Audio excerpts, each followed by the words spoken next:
there was a famous leaked memo from Google in May 23, and it says we have no moat.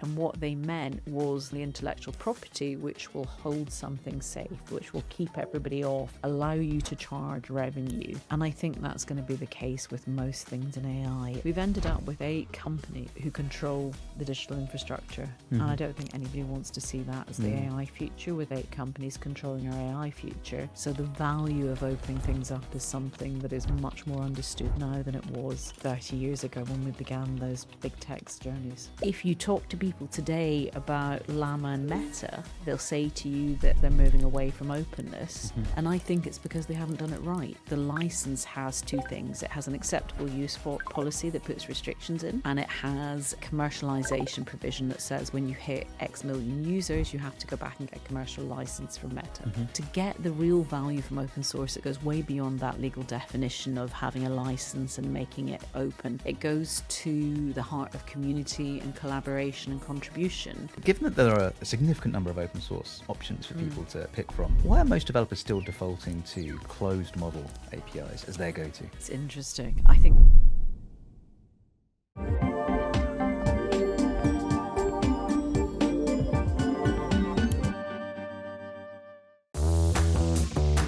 back in November, we hosted the first ever in-person AI native DevCon in New York.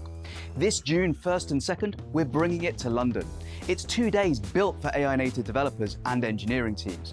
1 day full of hands-on workshops and 1 day full of practical talks on agent skills, context engineering, agent orchestration and enablement platforms, and how teams are actually shipping AI in production. Join us at the brewery in London near the Barbican for all of that, plus networking, parties, giveaways, and a room full of people building the future of AI native development. You can also join us from anywhere in the world via the live stream. As you're listening to this podcast, you get 30% off your ticket with code POD30. Just head to ainativedevcon.io and we'll see you in London. On today's episode, we're going to be talking about AI openness. What does an open source model actually mean? What are open weights and what is open training data? And what do we in the West need to learn from our Chinese counterparts in order to not fall further behind in our open source journey? Hello and welcome to another episode of the AI Native Dev. And today we're going to be talking about all things open source. Joining me today is the CEO of OpenUK, Amanda Brock. Amanda, welcome to the session. How are you? thank you very much for having me along, Simon. It's an absolute, Finally. It's an absolute pleasure. We've been talking about this for quite some time now. And either you're traveling, I'm traveling, you're ill, I'm ill. But finally we found it. We found a day where we could be here in person in London. And you're, of course, UK based. OpenUK. Tell us a little bit about OpenUK, because I think a lot of our listeners will maybe have heard of OpenUK from some of the reports and research that has been created, or maybe State of OpenCon in the UK, a conference you run. But tell us a little bit about what it is. So we're just over 6 years old at OpenUK, and we are an industry organisation with a difference. We realised very quickly that the other industry organisations in other countries for open tech, so software, hardware, data, standards and AI, that they focus on companies. And by doing that, it's what you would expect from an industry body, right? By doing that, they end up with a small group of companies and they miss a whole part of the open source ecosystem. So we focus on individuals, we bring people together, we've become a sort of convening point for the open tech sector. We then do a bunch of research and reporting, so we do legal and policy work, we respond to legislation, we do research into open tech in the UK and beyond. And then we do a bit of skills development. We have the annual conference that you've mentioned. We're doing that a bit differently this year, which we'll probably come back to.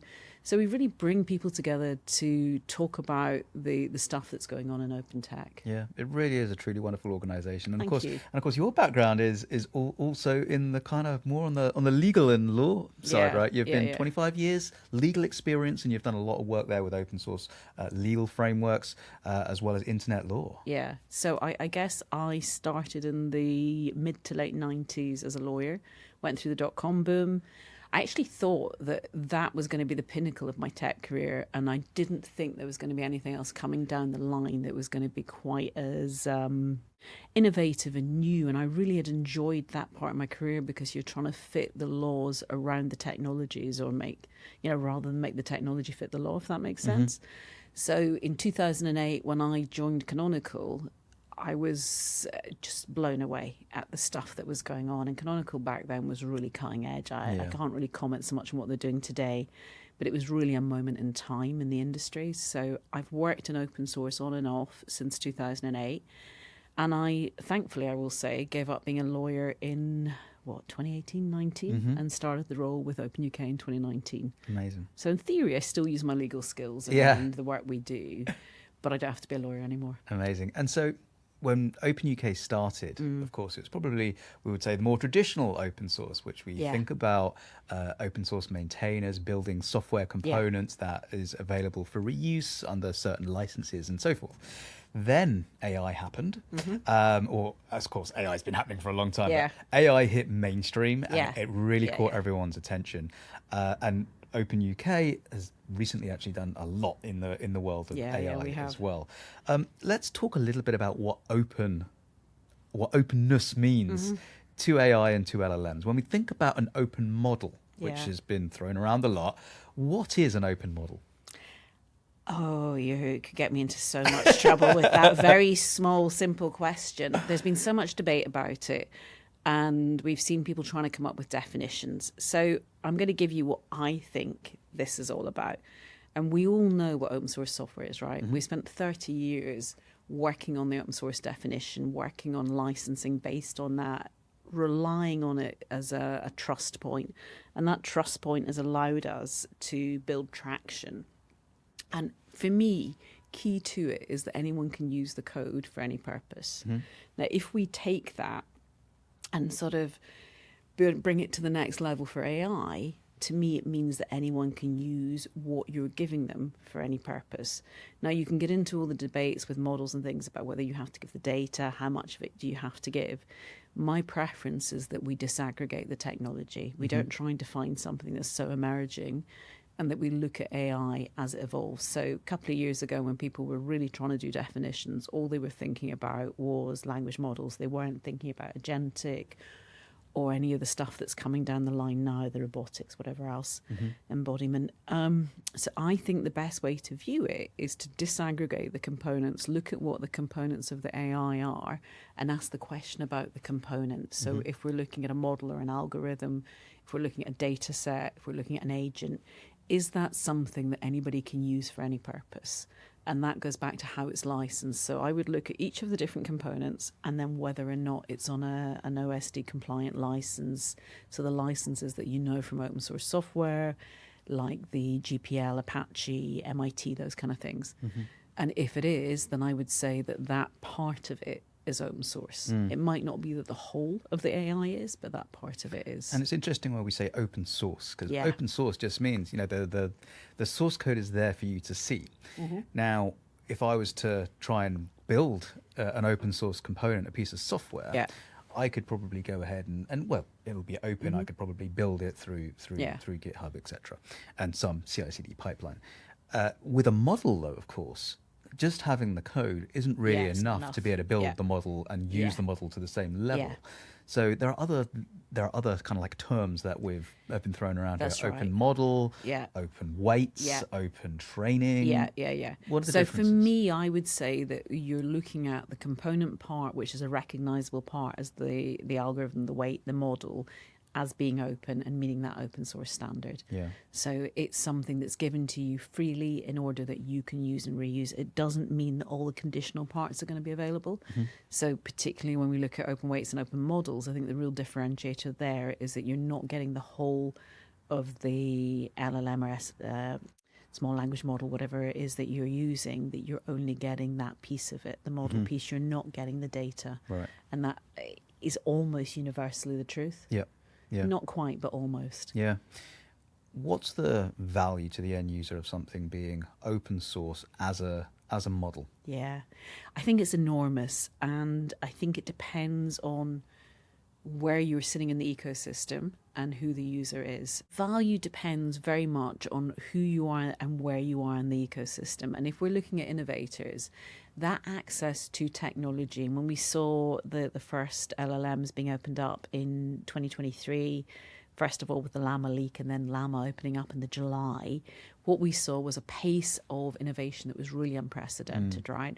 And it was suddenly giving the ecosystem the access. And one of the big values of something being open is iterative development, innovators being able to freely access and use technology they wouldn't otherwise have access to, and to build on top of it. And you see that shift from Meta with Llama through to DeepSeek with R1, and that wouldn't have happened one without the other.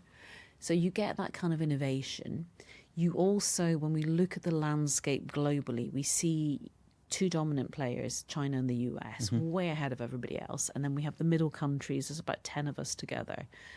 And really affording what China and the US has built without collaborative innovation would be impossible.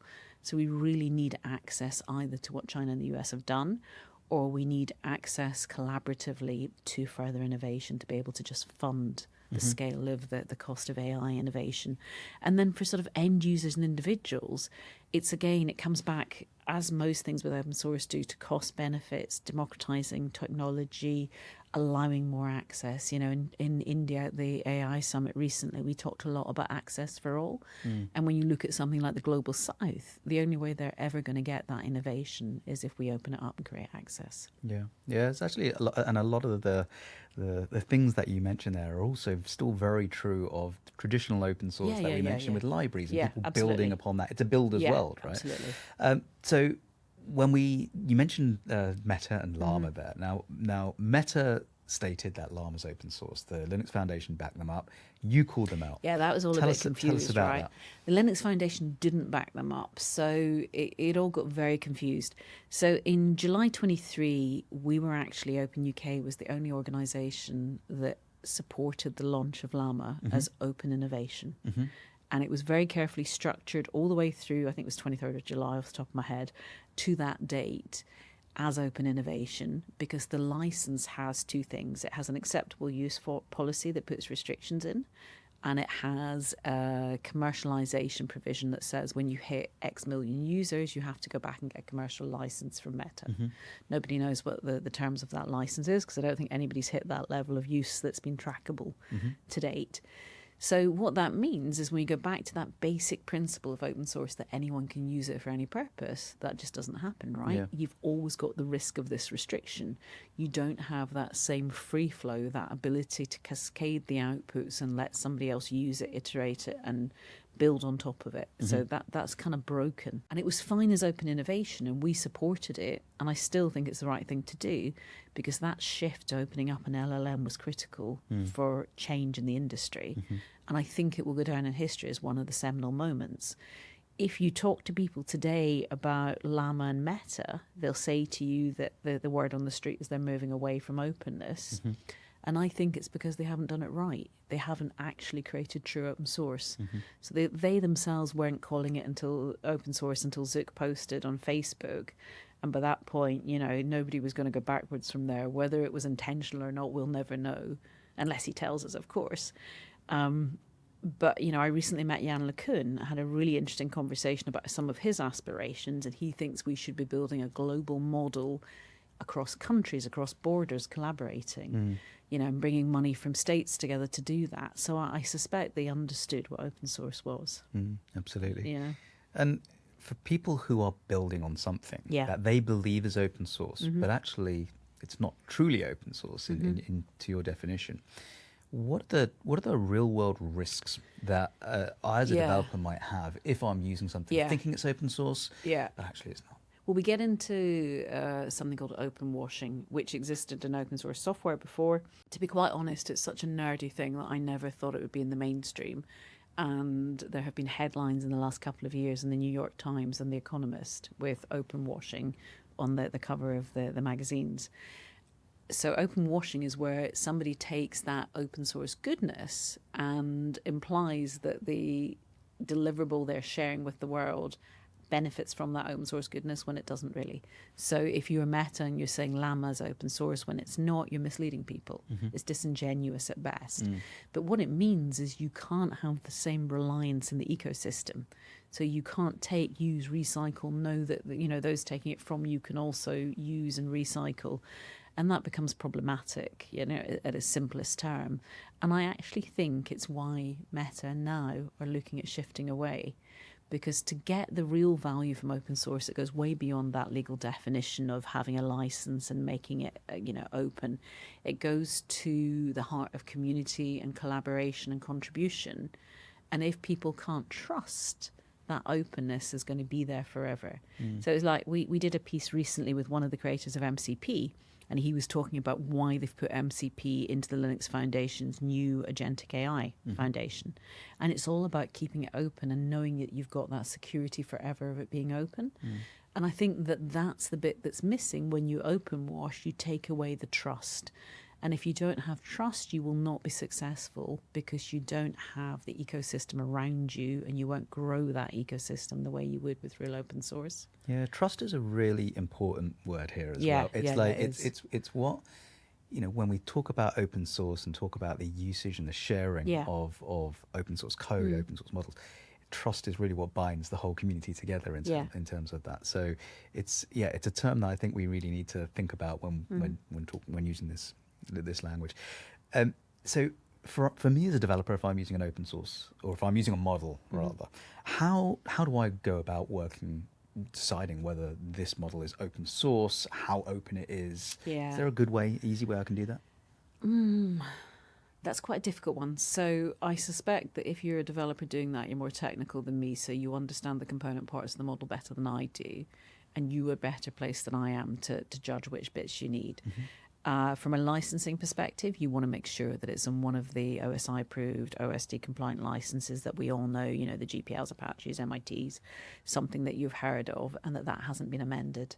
And I think that's quite critical to it. So it's really understanding what the licensing is, and then which bits you're getting and you're not. I think we really see a benefit from documentation. And when we saw DeepSeek releasing R1, one of the things that really differentiated it was that the data that it was trained on wasn't provided, but the documentation was so good that within days, Hugging Face had built R1 open, and they're able to go and train the same thing themselves because they had that replicable data to help them understand.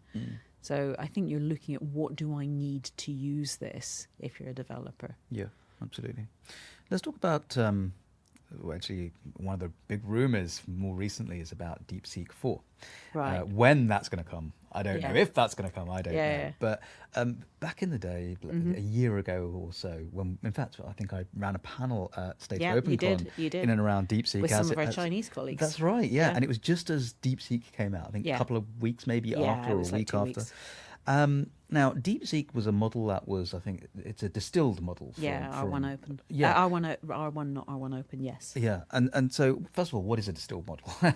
Yeah, so they took Qwen and they took Llama and used what was in there through this distillation technique to create something equivalent without actually building a model from scratch.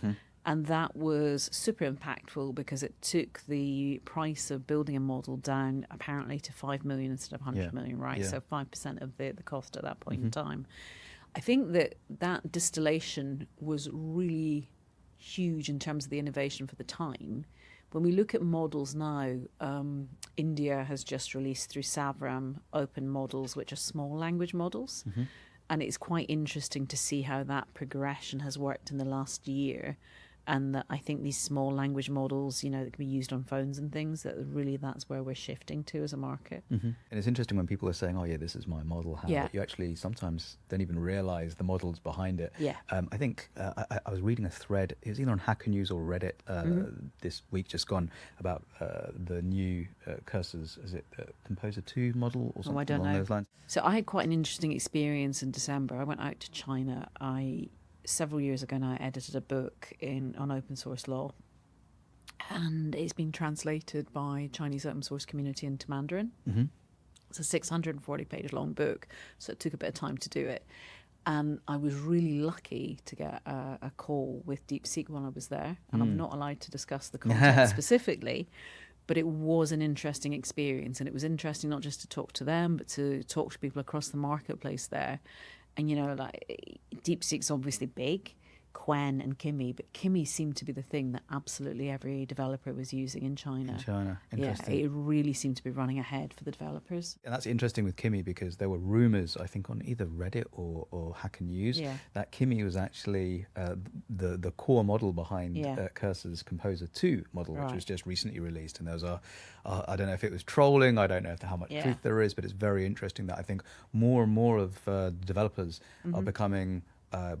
it's becoming clearer to developers that not every model is built from scratch, and different models are learning from each other. Absolutely. Yeah, it has to be. Yeah, it really has to be. So at what time do you think it makes sense for a developer to use, an expensive model, maybe an Opus or something from OpenAI, versus that, the cheaper model? These models that are derived from each other, because the costs are so low, they're naturally going to be cheaper to the end user. So at what stage does a developer need to make that decision? I think we're in an odd position right now where when we look at uptake and adoption, it is actually much lower now than you would expect it to be in the open source front. And it's very reminiscent of open source software sort of 20 years ago. And I think a lot of it is for similar reasons, which were about risk management, lack of understanding, maybe unnecessary fears, not really knowing what the consequences of it being open were going to be. And I think what we saw then was risk professionals, lawyers, procurement, finance, who had to sign off on contracts saying no. And then there was sort of a shift and a momentum gathering around GitHub. And I think what we will see, it won't be a decision about a specific engineer or developer making a decision to use it, is we'll see an industry shift where it just becomes the norm. And I think it's an absolute inevitability. And I'm reassured by hearing people like Jan LeCun saying the same thing, at events I've been at in the last few weeks. I just think there is no way around it, particularly for anybody who is not from the US or China.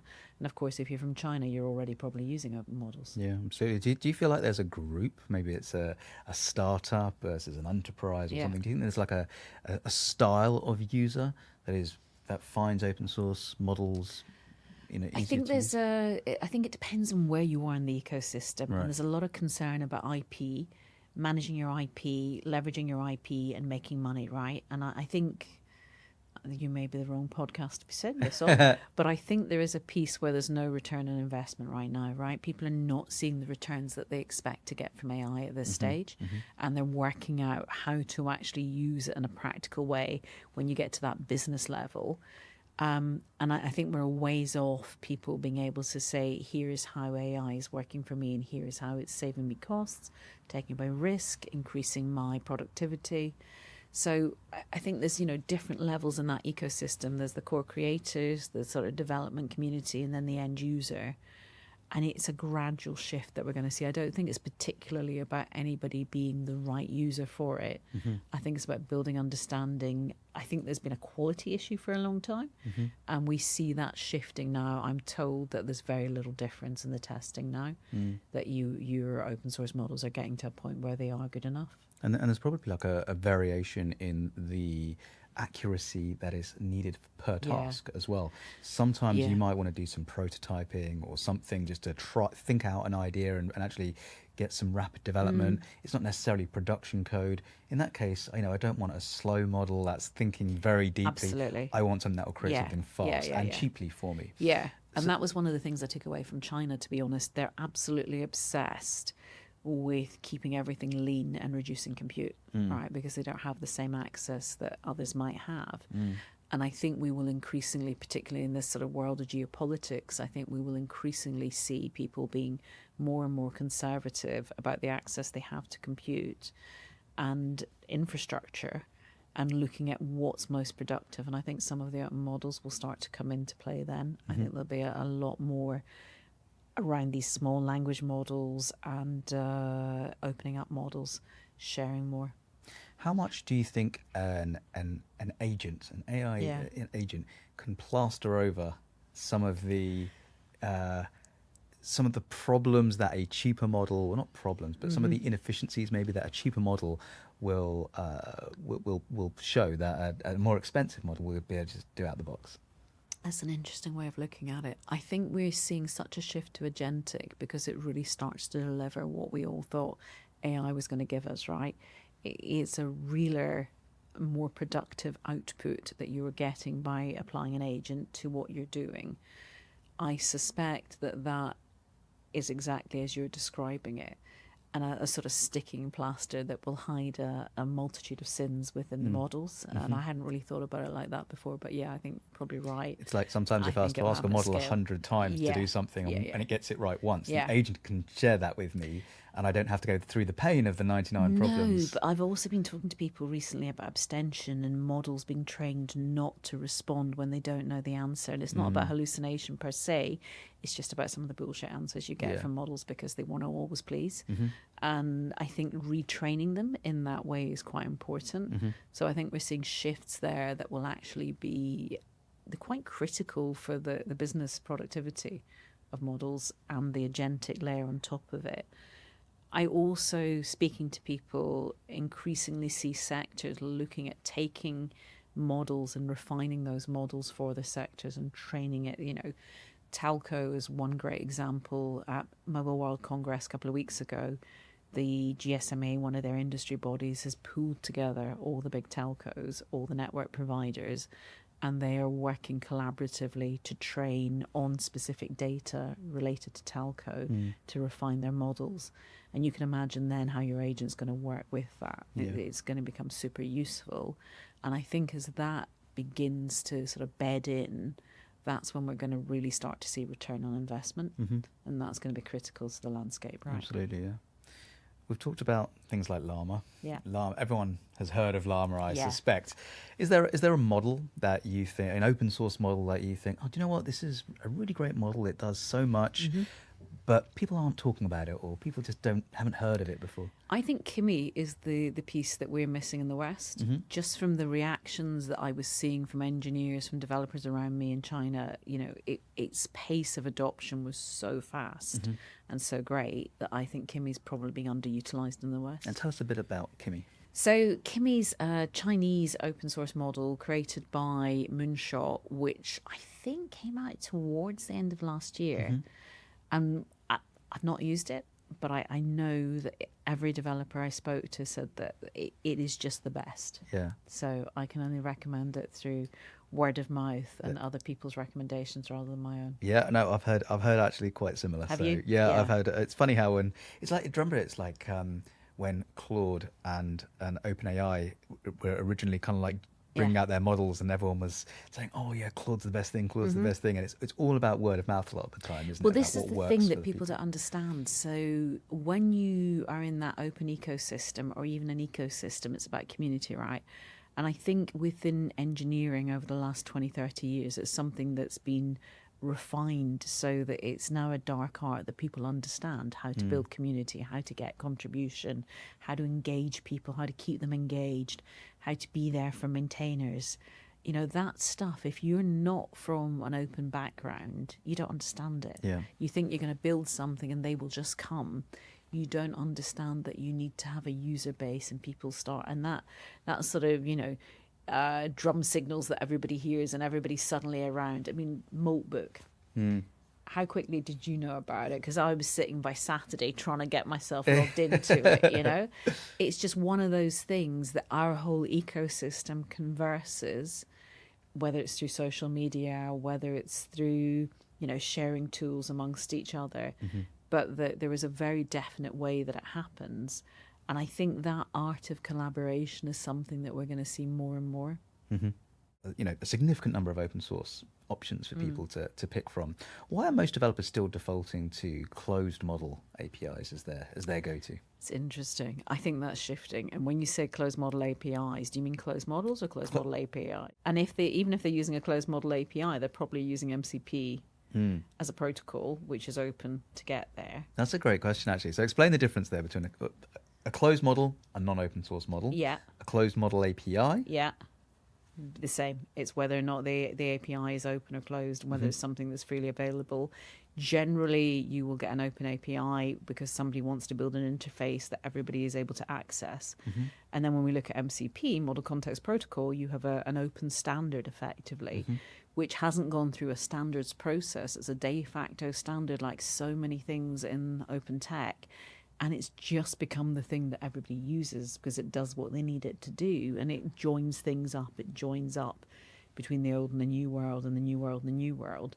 But all of that being open means that in that ecosystem, even if you're going from a closed model to a closed API, you're still using something that's open in the middle. Yeah, absolutely. Very interesting. Let's switch a little bit from models to agents. We've touched on agents briefly. Yeah. Hey everyone, hope you're enjoying the episode so far.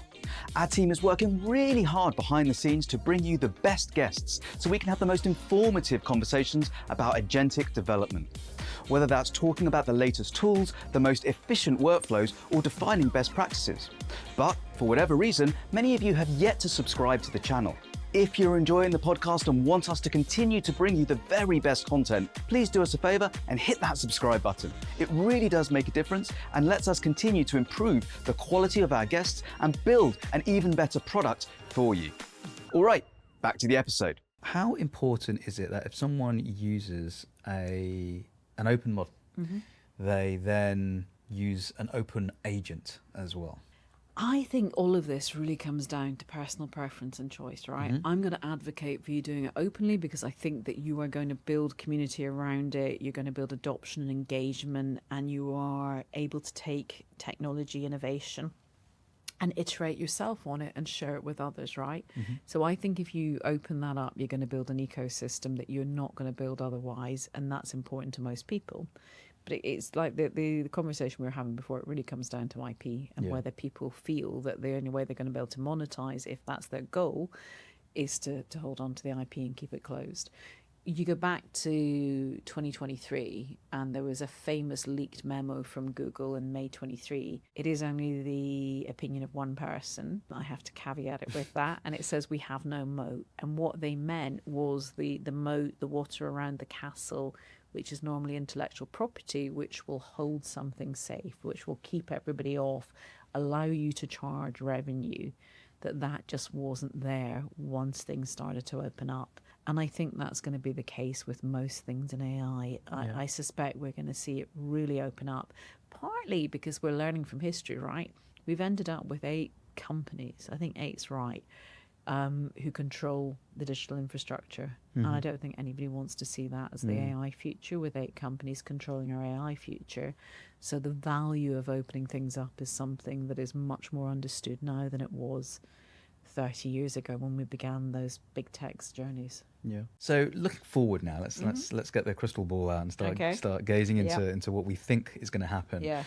What would you love to see going forward in either maybe adoption, but more the innovation around open source and AI? I'm probably not going to give you the answer you're expecting. Go for it. So about 8 years ago, China was very clear that it was adopting an open source first strategy as a nation, and that was embedded into policy.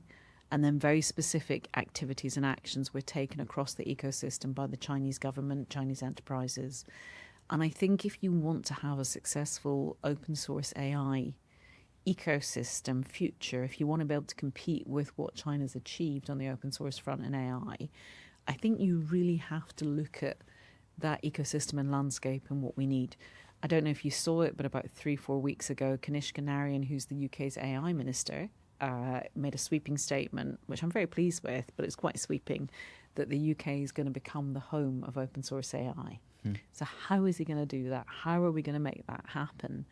And I think we have to learn lessons from China. We have to build on what they've done and do something more.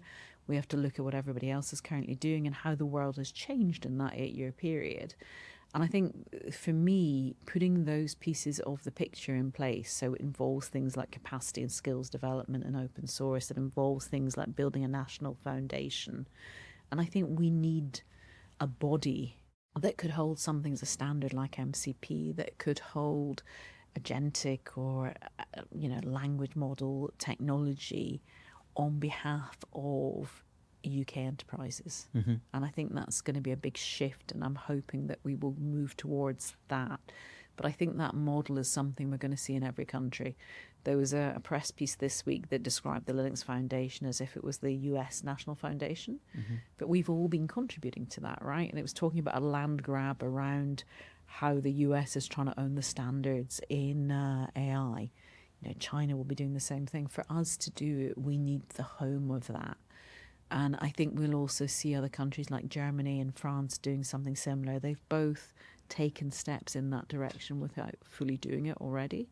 So I think building the environment for a successful ecosystem at a national level, for me, is the Mystic Meg piece. That's what I'd like to see us do. Really interesting. And I think, we were alluding to it during the episode, models getting better, people adopting it more. Yeah. Is there anything in the way, do you think, in future for people to really grab hold of open source models and use it, in whether it's in production or more aggressively than they are today? Or do you think it's just a timing thing that it will happen, but it's natural? I think it will happen. I think it's inevitable.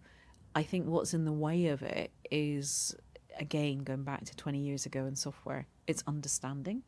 And the people who are able to stop that happening, the sort of naysayers, those with concerns who maybe don't understand the risks associated, I think there's that piece where there are various blockers. You probably saw about a year ago, I think it was, JP Morgan's CIO saying that my supply chain isn't user-agentic.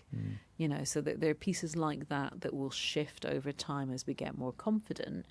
And I think we probably have had so much press in the last 30 months around AI that it's caused a lot of concerns for a lot of people. I mean, things like Moldbook terrify people. If you explain to somebody who's not in tech that you've now got social media for agents and they're off creating their own religion, they think that's hell, right? And you can understand why.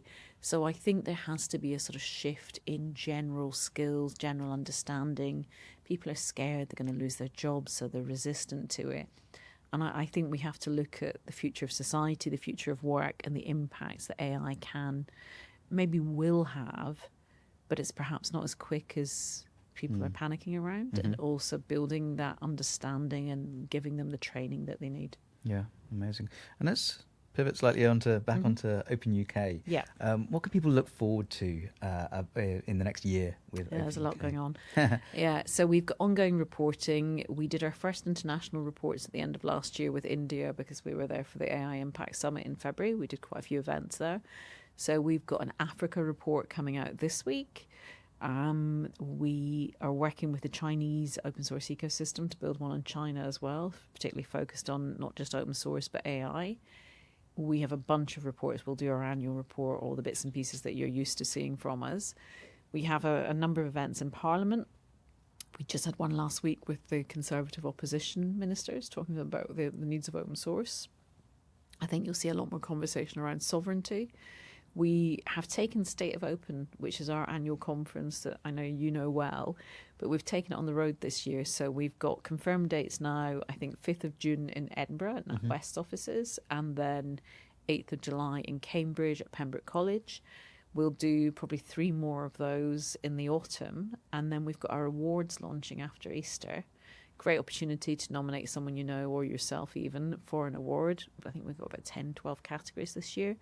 And that will take place at the House of Commons on the 5th of November. Amazing. And you didn't pick up on that. It will take place at the House of Commons on the 5th of November. Oh, 5th of November. 5th of November, I like it. Guy Fawkes. Yeah, Guy Fawkes. absolutely. So for anybody who's not from the UK or hasn't done their UK history, the 5th of November is a night upon which many years ago a gentleman called Guy Fawkes tried to blow up the House of Commons, which we're going to on its anniversary. Amanda, it's been an absolute pleasure. And and sorry it was so long. We should have done this earlier, but sure it was again. worth the wait. Thank you. Thank you very much, Amanda, and all the best with OpenUK. And for people who want to learn more about OpenUK, what's the best place? So website openuk.uk, stateofopencon.com for the conference, and then LinkedIn is generally where we hang out. Although, as we were saying, maybe we need to do more on X. Yeah, absolutely, yeah.